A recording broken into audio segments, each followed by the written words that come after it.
everybody, it's Romania Black, and we are on episode 3 of the Millionaire Detective Balance Unlimited. And yes, these last 2 episodes have been a lot of fun. Last episode, Kanbei really grew on me. I really appreciated just how much fun his character is and how he interacts with others, and just that there's more to him under the surface. He's not just Bruce Wayne with money. He has maybe a little bit of heart to him. And poor Kato, Kato Haru, he does not want to accept that. He's just like, you just do everything with money. And he's going to be the grumbly cop that maybe changes his mindset by the end of these 11 episodes. Maybe. We'll see. But we don't know for sure, right? We don't know for sure. But I'm really excited to get into this episode, into this series more, and to find out what we're doing next. Because we've met, I think it's Kanbei's sister. She seems to be family, at least. They didn't fully come out and say it was his sister or not. They just said that she's a Kanbei. She's part of the family. So it's like, okay. But she is there to help as the really super freaking badass mechanic, and, flies a helicopter and shoots, giant, turret bullets out of it. Why not? So yeah, it's been a lot of fun so far. I do have a few comments though before we dive into episode 3. Peach was talking about how the opening was very James Bond and Sherlock-esque. I hadn't really connected the James Bond so much, but it makes perfect sense, right? It's like one part Batman, one part James Bond, one part Sherlock Holmes. It's a lot of fun things, and that's what's made this series so enjoyable so far. But apparently, and Anime Annie and Peach both talked about this, that apparently the show itself is based on a series of Japanese novels. Didn't know that. That they're based on a series of Japanese novels, and that at one point it was made into a Japanese drama. Now, unfortunately, Anime Annie said that the Japanese novels have not had an English translation, which, sad days. I probably will not react to the Japanese drama because I don't do a lot of live action. The only thing I would really do would be like The Untamed or something like that. But I am interested in knowing, once we finish this series, we'll probably have a live stream about it. I'd be interested in talking about it then on the live stream with y'all about the novel series. That might be kind of fun. But yeah, and doing some research on that perhaps. But yeah, Anime Annie also pointed out that Kamei's voice actor is actually Jimmy from Yari-Chin Beach Club, which is hilarious. And also Alba from Free. Nice. And that Hoshino's voice actor, the one that looks like Shirakawa, is voiced by the same voice actor as Yuji Itadori from Jujutsu Kaisen, which is fun times. How topical as the second season is about to air. And that the computer, the HUEC computer that Daisuke has, the voice actor for it is the same as Mari's biological dad from Buddy Daddies. So fun that we've had that crossover, right? And that her dad transcended from the corporal shell into the computer world and is now serving as Daisuke's computer. Seems legit. Why not? But yeah, I really am excited for episode 3. I have no clue what to expect because the last 2 episodes have been pretty definitive. It's like we had a beginning, we had a middle, we had an end. There wasn't really a cliffhanger. It was just the insanity of last episode with the one guy and the journalist in the bear suit, and then Haru being like, what? And then having a helicopter firing at them. It was just wonderful. Even though they weren't bullets, they were technically, a distraction in itself. It's still really fun. So yeah, I'm excited, y'all. The OP and ED for this series are a bop, and I love it. So I'm excited to see what we're going to get in this episode. But it's so weird, right? Because we're already to episode 3. There's only 11 episodes. It's doing the old given thing where I'm like, why can't you just round out at 12 like a normal series? But we only get 11 episodes. So I'm like, I feel like at this point we've been introduced to Haru, to Kanbei. We know their characters enough, and we know enough about them that now I'm like, okay, well, what do we do with that? What are you going to give us, show? How are we going to work with this? So I guess we'll find out, won't we? But we're not going to waste any more time. We're going to dive right in and see what all we get. So we are going to start episode 3 of the Millionaire Detective Balance Unlimited and see what shenanigans old Kanbei and Haru get up to. And we're going to do that here in 3, 2, 1, and let's go.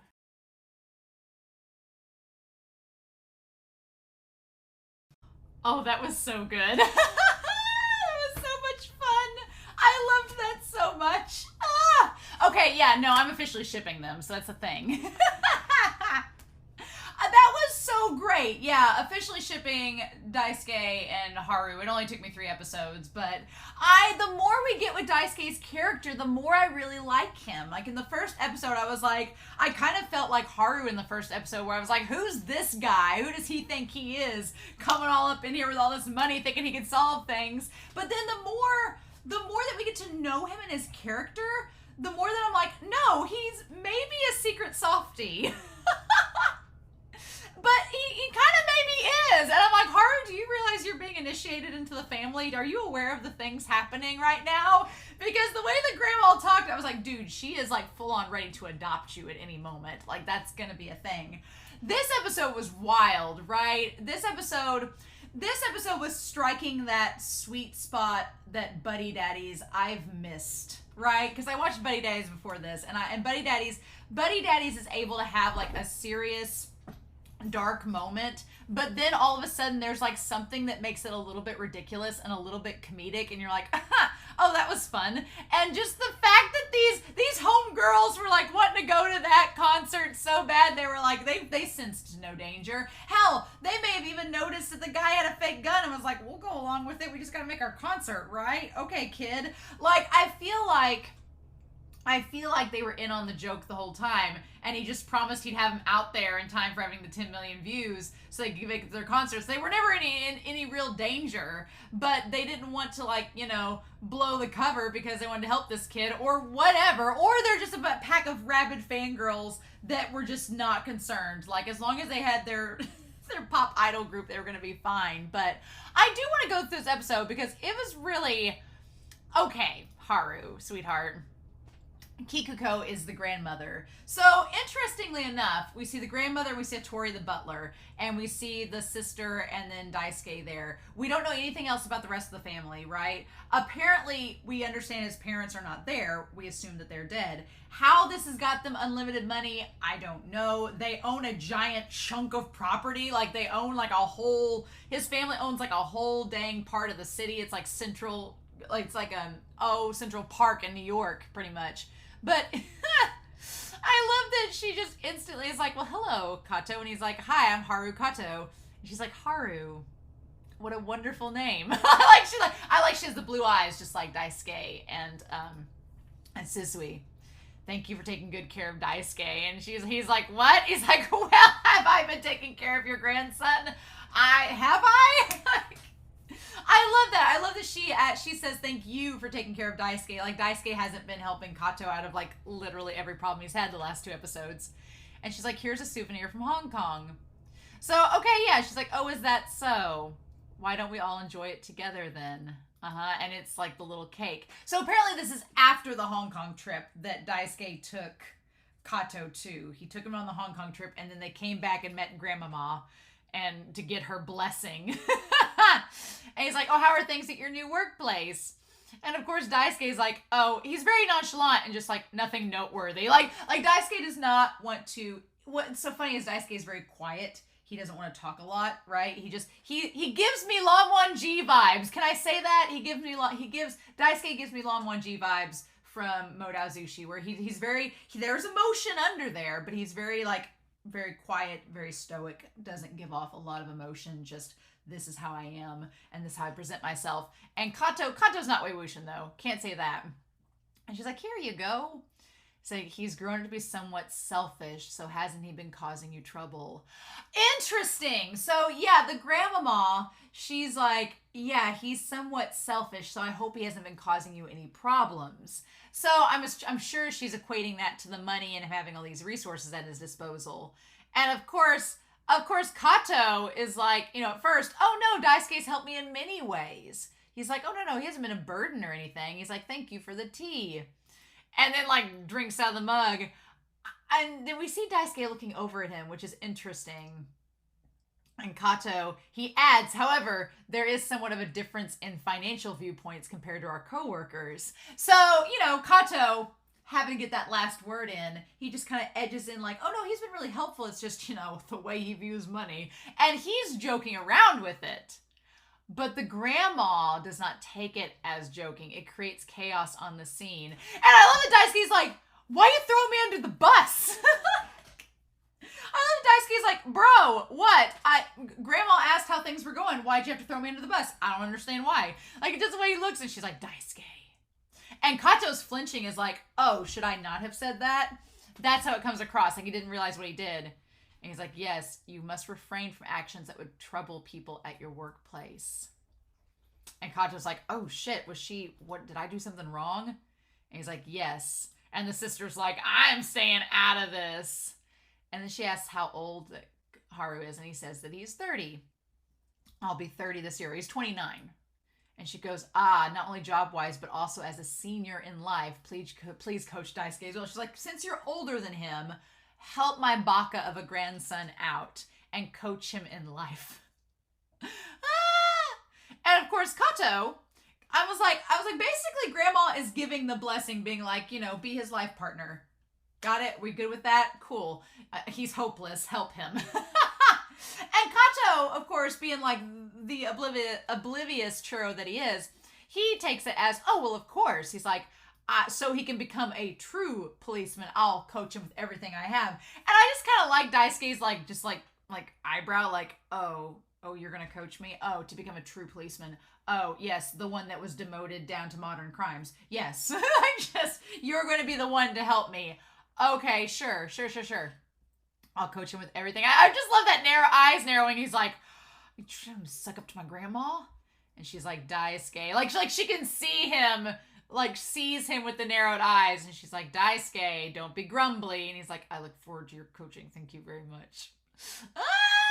And of course, I love that smug look by Haru where he's like, oh, look who has the upper hand in this situation now. Like, I love their dynamic because Daisuke is trying to be polite, trying to be nice, but he's also like I've helped you out this entire time, and now you've convinced my grandmother that you have to coach me? And Haru's like, yes, as a matter of fact. That's so fun. And I like that the sister's just like, she is not saying a word, right? But then we meet Hattori, the butler. Hattori the butler, who looks suspiciously like all of them. Every time there's like a secret butler, I'm like, I feel like Shoto Todoroki, where I'm like, are you actually their father? He's like, oh, pleased to make your acquaintance. Yes. And then she's like, and of course Kato's like, the pleasure's mine. Excuse my attire. He's like, I'm normally dressed better. And then the grandmother is like, as you can see, he's rather unsociable and meddles in the garden all the time. He's rather unsociable, like Daisuke. So I'm like, is he actually Daisuke's father? Is this a thing? I'm like, is Grandma getting some butler action on the side? I don't know. The fact that he's unsociable, I wonder if that speaks to why Daisuke is like that too. Because if Daisuke's parents have passed, then one has to wonder if maybe Daisuke was raised around the butler and, he has his stern grandmother giving him talking to. But other than his sister, he probably didn't have many people to talk to. And if the butler's unsociable, then he probably kind of followed suit and was quiet just like him. I feel like that's the case in a lot of stories where you have like Alfred with Batman. You have the butlers that kind of take on a familial role. I'm thinking of Tsurune, where the butler is helping out Shu and his sister, where depending on how their attitude is, often reflects on how the children are because they're around them all the time. So if Hattori is really unsociable, then maybe that's influenced Daisuke and made him kind of the same way too. Maybe that's had an influence on it. But I also realized Hattori and the HU and the Hush system, the Hush system, kind of have the same opening letter. It makes sense why Kato thought that he was the butler that he was always talking to. Or he says, oh, that's Hesh, his AI butler. And I like that Kato's like, AI? And I'm like, dude, it's going to be like a whole big thing in a couple of years. It's going to be everywhere, That's really funny. And that's when they go on their quest leaving. He's like, I'm off to a business trip to Nagoya. Make sure. So Kato was on a business trip to Nagoya, and that's where he met the boy on the train. I like it how he just like, they both kind of poke at each other a little bit. Like Kato says, make sure to refrain from any actions that would cause trouble to your coworkers. Like he just gets that little snide, like wink, wink, yes and comment. And then Daisuke responds, not with words or a yes and, but by pushing on the accelerator. Just to make Kato squirm. Just a wee bit. He's like, don't break the speed limit. He's like, you're going to break the speed limit. And he's like, this is private property. Yeah, that takes up like an entire section of the city. That entire property. You can see, okay, you can see Daisuke's house is in part of it, and then the grandmother's house is in part of it too. And there's like a waterfall randomly. Like, what? What is happening? Oh my god. That OP is a bop. I freaking love the OP. It's so darn good. Yep, but now we've met pretty much all the characters from the OP, I think, at this point, and all the money. So yeah, so Kato's big thing. What's kind of funny about his character and the fact that Miyano Mamoru is voicing it is the shows that I've seen Miyano Mamoru in, he's just such like a cocky and arrogant character. And here Kato can be kind of cocky, but he's got such a heart, right?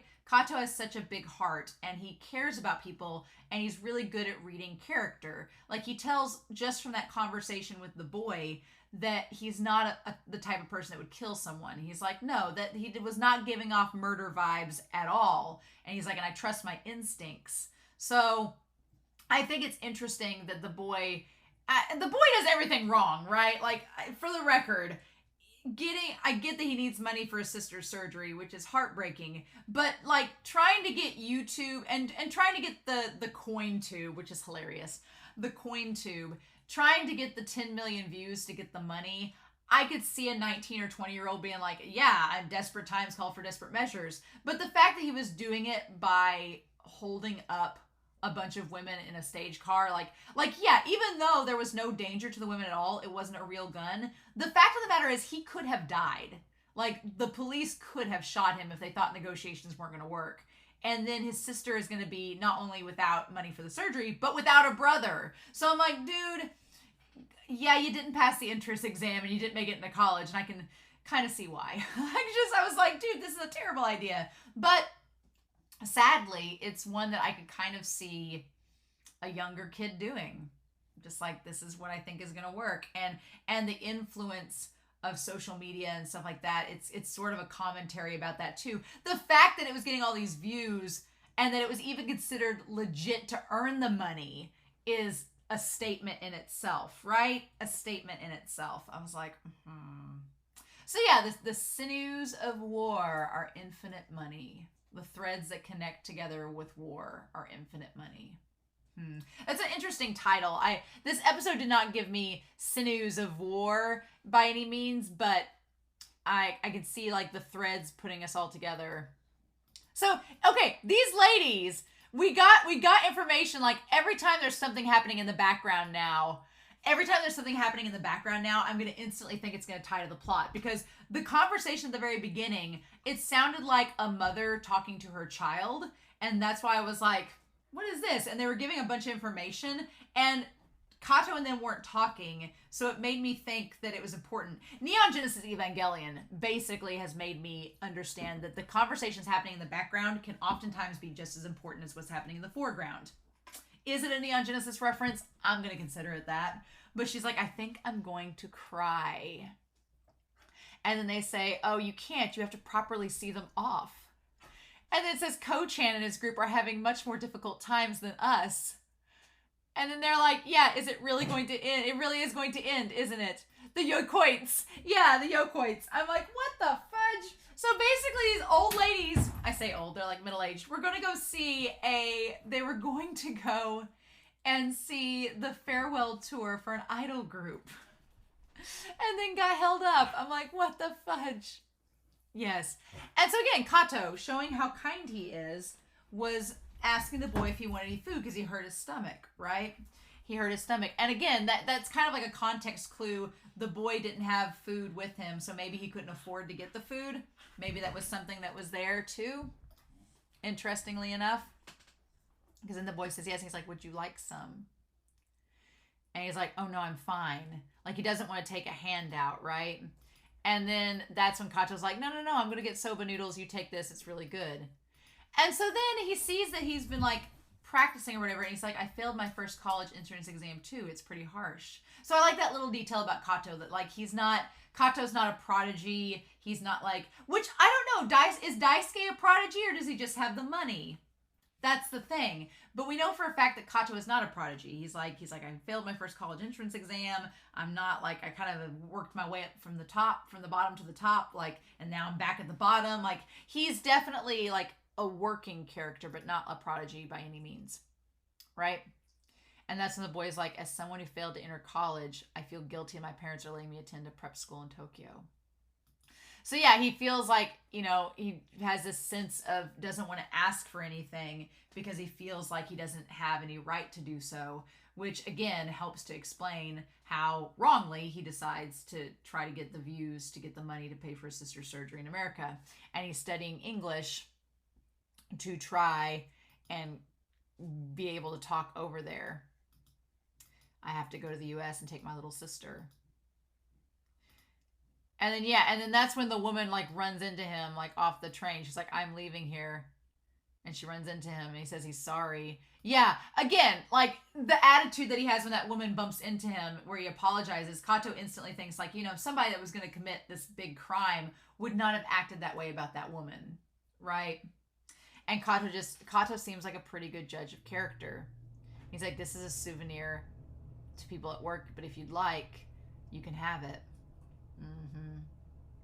And he takes it. And then off he goes. I like that he went and got food, and that's when he finds out that everybody is exiting the car because of the standoff. I also love that Kato just shows up and flashes his badge. He's like, hey, I'm a policeman. Like, he just comes on the scene like every stereotypical cliche cop show, and he's like, let me go to the crime scene. They're like, well, but sir, and then he just takes off running, right? It's great. I love Kato just trying to flex his ability. And what's also very realistic is that there's people just standing outside the train being like, what's going on? Like, why is it taking so long? Why can't I get my luggage? And when there's like literally a standoff happening, like that disinterest and that apathy is so true to life that it makes the episode have a much more realistic tone, which contrasts nicely when the old middle-aged women are just like, oh my God. I also don't know what it says. I feel like it's saying something to how desensitized that our society is to violence when nobody really cares that he has a gun pointed at this lady. Like the women in the cart just want to go to the festival. The people outside the train are like, we just want to get our luggage and go. Like everyone's so desensitized to the violence in this series that they just kind of don't give it a second glance except like watching it on a live stream. I feel like the show is saying something with that. Especially when we find out why Kato was demoted to the first division. And she's like, young man, help me. He's like, I'm the one that sat next to you. And then we see like the spray and the taser or whatever, right? Interesting. And he goes outside and they're like, it's all right. Everyone from your Koits is with us. I love that these ladies were straight up out of a Studio Ghibli film. They were straight up out of a Hayao Miyazaki film. They would be side characters in one of his stories. I guarantee it. I was living for these old women being like, we've got to make it to the idol group. We can do this. I was living for it. I was like, yes, please. Sase from Tsurune would be so on board with y'all. If I can't make it to their farewell concert, I'd rather die. Like these ladies, oh my God. And so then we meet Takai, which is the captain, the police chief's name, and we find out that Hoshino shows up. I love Hoshino being voiced by Yuji. It's great. Why are you here? And Kato's like, this was all just random circumstance. I like this entire case was just a coincidence. It was just because he met him on the train. There was no other reason to it. It's just how it happened. What can we do? He's like, I have no real other reason to be here. Sorry. And then Hoshino being like, okay. And so we get them. I love the moment where Hoshino like gets the information from him because he starts talking about where he's from and giving the info. And Hoshino's like, how'd you get this info? Like almost like he's questioning, did Daisuke give it to you? What's going on? And Haru's like, no, I just happen to be sitting next to him, and this is what he said to him. Hoshino's relationship with Kato is very interesting right now. I'm kind of getting like, and I know it's the shipper goggles and me coming on and me being like, ha, but I almost get like Hoshino being the ex and Daisuke is the new boyfriend, and he's just like, you don't know Kato like I know Kato. Because that moment where he's talking about it almost seems like Hoshino, like it takes him back to them working together, right? And how he gathers intel. And he's like, well, it's our mission now. We're First Division. We need you to leave. And he's like, do you have the authority to be on the crime scene? Like, do you have the authority to be here? And then we get the flashback. I'm so glad we get the flashback now. We don't have to wait on it. We get all the backstory, everything we need to know about Kato and why he demoted himself to the First Division, to the Modern Crimes Division from the First Division, all makes sense. What's interesting, though, is that Kato, from the start, has always been this big risk taker and kind of like, oh, let me do it. I'll jump to my death and do my Tom Cruise barrel Mission Impossible role here. And you can clearly see he like hurts himself, but he's like, nah, I'm good. And Hoshino kind of has like the little glimmer in his eye, like, oh, he admired that in Kato. He was like, oh, I kind of like that. Like, that's so cool, right? That he admired him for it. But Kato kind of always being this like running headfirst into the scene, and we see the man holding up what's going on. Now, what's interesting about all of this is that the one girl that's one of the tellers seems like she was in on the whole thing. Like he was holding up. And that's kind of the crazy thing about this. He was holding up the bank. But here's the thing. Was his gun loaded? Was it like the boy and he was just holding it up, faking it so that him and the girl could get the money and run? We don't know, right? And they don't tell us. So it could be one of those scenarios where they gave Kato the order to shoot. He did shoot, and then they realized, oh shit, maybe they realized after the fact his gun wasn't even loaded, like it was just for show. But the point is that he does shoot.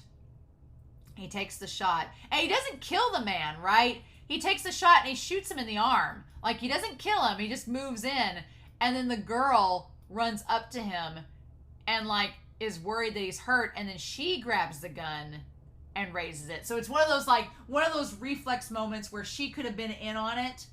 She could have been in on it and was helping him rob the bank, and then saw that he got shot, and she was like, oh my God. And in a moment of anger and panic, she picked up the gun like she was going to do something out of revenge. And maybe that means the gun was loaded the whole time and he just wasn't going to shoot her. Regardless, what's interesting here is that Kato has this moment where he sees her about to shoot and she looks panicked, and he shoots her instead. And they said she was critically wounded. They didn't say if she died or not. But he shot without thinking or being told. It was like a reflex. And you know what it reminds me of? I'm watching another series called Monster right now, and there's a scene in that series where we don't know for certain as the audience whether or not the character shot this person out of self-defense or out of a premeditated act, but it kind of reads like this situation where it just happened like that, and he didn't intend to shoot her, but it was just like a human error. It was panic. He was like, oh shit, and like to defend himself in that moment, he shot because she was aiming a gun at him. But he felt horrible afterwards because that's not what you're supposed to do. And the thing about it is, I was expecting him, when Takai like reaches his hand down to put his hand on his shoulder, I was expecting Kato to like shove it away, but he doesn't. He just kind of grips harder, and he just feels so bad about himself about letting that happen. Mm-hmm. Like he just feels that bad about the whole situation. What can you do?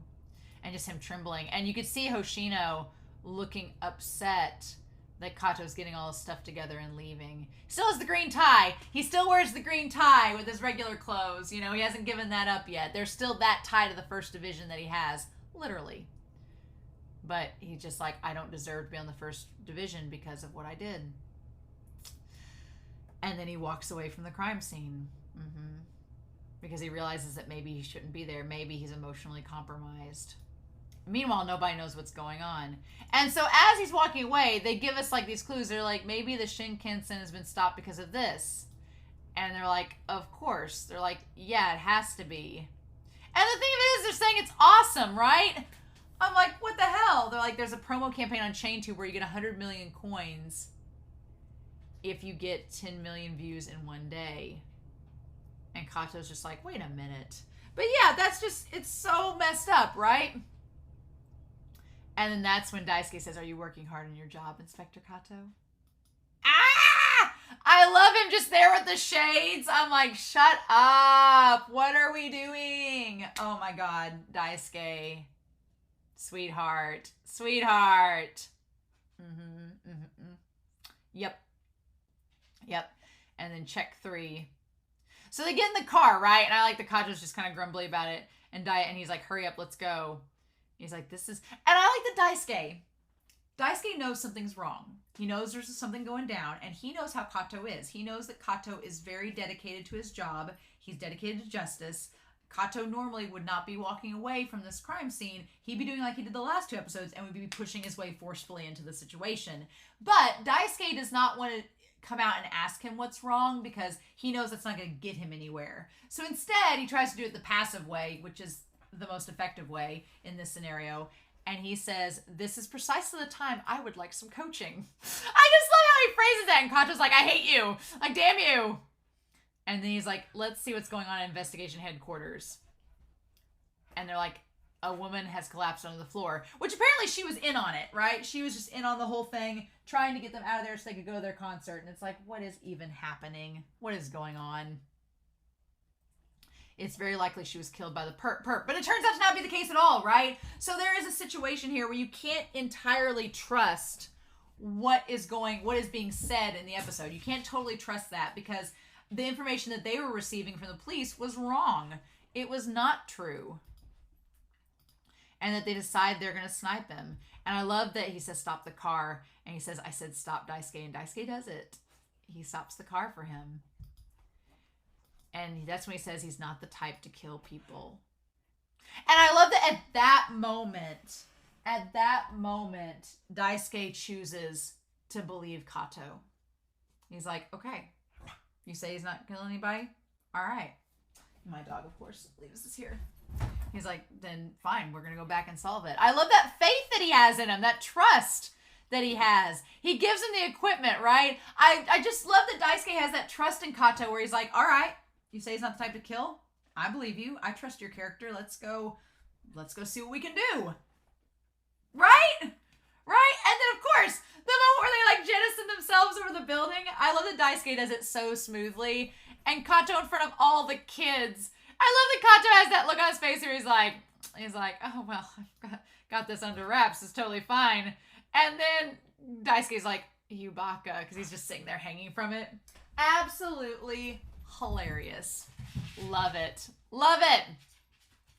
So yeah, then they decide that they're going to go and rescue the hostages, and they get the information that the snipers are going to shoot to kill. And he's like, and he tries to talk him out of it. Like, he tries to talk to Takai and is like, hey, like, don't shoot him. I don't think he's going to kill anybody. And they're like, well, he seems to be enjoying the situation. And it's like, well, yeah, he's trying to get the views, right?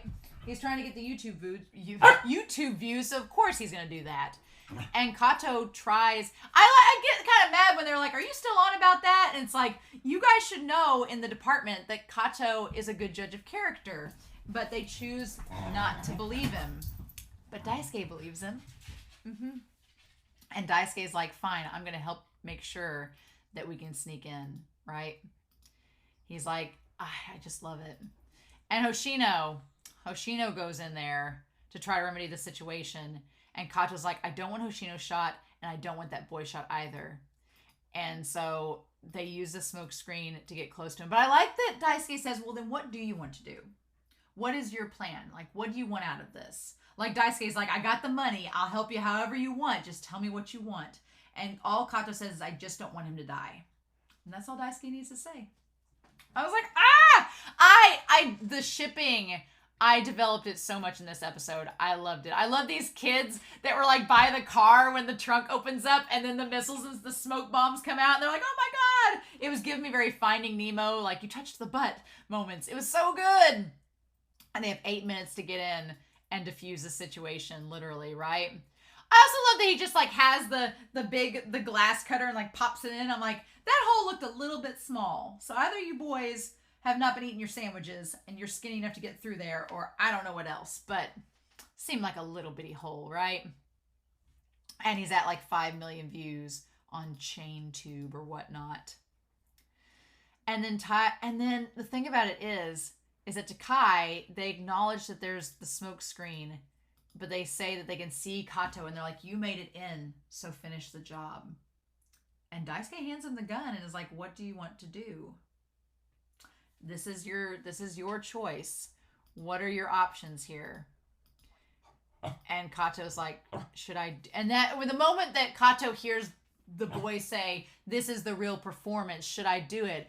Kato's like, oh wait, no. That's when he's like, look at his smartphone. I want to look at his emails. I like that now Kato is like accessing Daisuke's resources. In this episode, what I love about it is Kato not once makes fun of Daisuke or teases him for using his money as a resource. He's like, fine, you have all this money? Fine, we're going to put it to work. And I love that at that moment, he's like, let me look at his phone. Let me look at his emails. And he just instantly takes over the Hesh system. And Daisuke's like, that's my butler?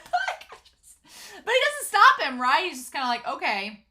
He's like, almost like this is his coaching session. Kato is showing him how he could use Hesh to solve the crime. And Daisuke's like, okay, boo, you can use my money. And so it says, D Assistant 24, notification for immediate surgery arrangement. Like, that's all we need to know. He says, Haru, do what needs to be done. Let's work together once again. Takai saying that. Because they're, like, going to use Haru to do the shot. And they know Haru, again, they all know Haru's sense of justice.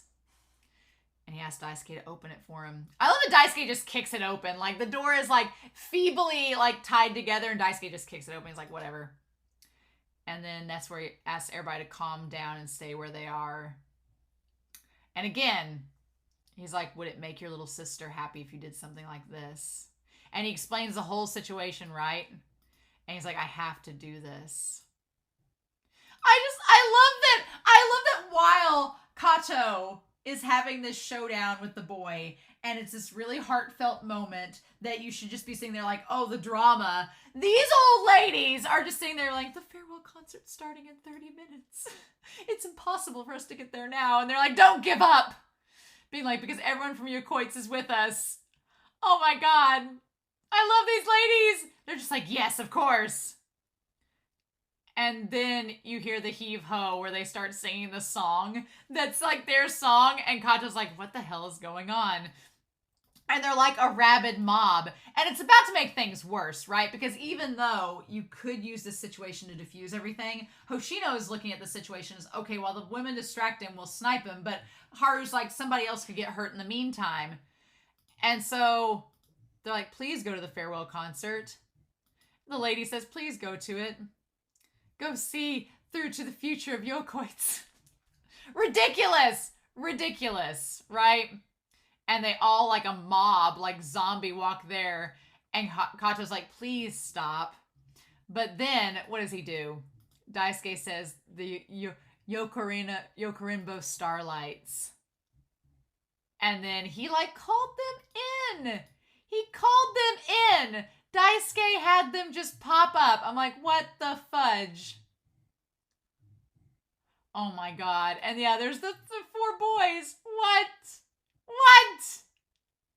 Is it actually them, or was it just footage of the concert? I think it's just footage of the concert.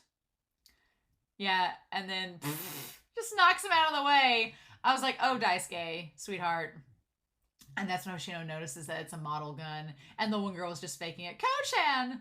I just love that she pushes Hoshino away and makes him drop the real gun, right? And what's so good here is that Haru tells him to stop.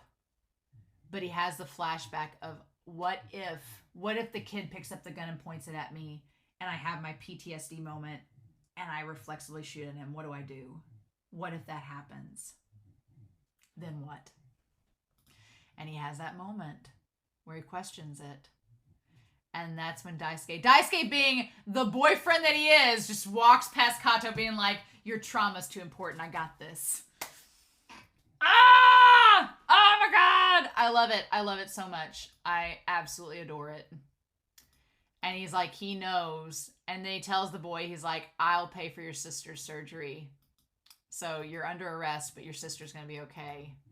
And just that like steel blue look where he just has that gaze where he's like, he's telling the truth. Oh my God. So yeah, I guess they actually were helicoptered in. Ridiculous. Ridiculous. What the fudge, Daisuke? What is this nonsense? Giving these old ladies a personal farewell concert. What about the people that paid for tickets? What about the people that paid for tickets at the venue? You said you're gonna pay back double. What? Oh my God. And then Takai. What I like about this moment is that Takai says, good job. Like, you made the right call. You made the right call. We didn't kill that kid, and that was the right thing to do. So good work. Like, maybe come back on the force at some point, And then Hoshino just sitting there holding the gun. Like the toy gun, like, realizing that Kato was correct, right? I love this moment where the two of them kind of look like at each other as like a little bit of a moment. And Hoshino is saying, Kanbei, was it? And he says, thank you very much. And Daisuke's like, I don't talk to exes. Ridiculous. And then they had every image and video and live stream deleted from the case so that the boy wouldn't be anything on the family, right? So the part that's the best about this episode is that when Kato's like, I want to ask you one thing. How did you know that he wasn't going to shoot you when you confronted him? And he's like, he's not the type to kill people. That's what you said. Meaning that he trusts him. And that's when he takes off. Before Kato has any time to think about it, before Kato can even question it, he takes off. I love it. To pieces. To pieces, y'all. So good. I absolutely loved this episode. It was wonderful. And I'm shipping them now. I'm shipping them so hard, especially Kato and Daisuke. I am shipping them. They have the grandmother's blessing. The sister seems chill with it. Hoshino, the BF, the former best friend, possible ex, seems okay with it. And their dynamic just gets better and better. I freaking love it. I have so many questions, of course, as to Daisuke's family, how they got all the money, what the deal is. Are they an underground, are they inventors? Is this like Whammy House? What is happening? I have all the questions about Daisuke, but I feel like we've got enough on Kato now. We know his backstory. We actually, you know what?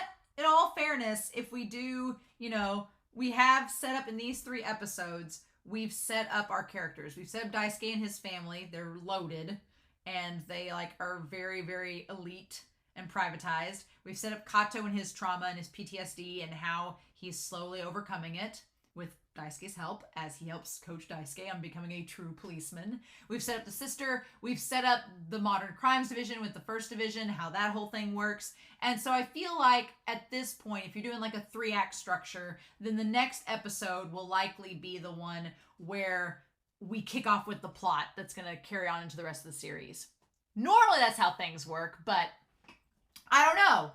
We'll just have to wait and see how that goes, right? See where it takes us. So I loved this episode. This was so much fun. I had a blast with it. I hope you all enjoyed it too. But in the meantime, I hope you all have a wonderful week. Please stay safe. Take care. And yeah, I'll be back next week with episode 4 of The Millionaire Detective Balance Unlimited. Bye.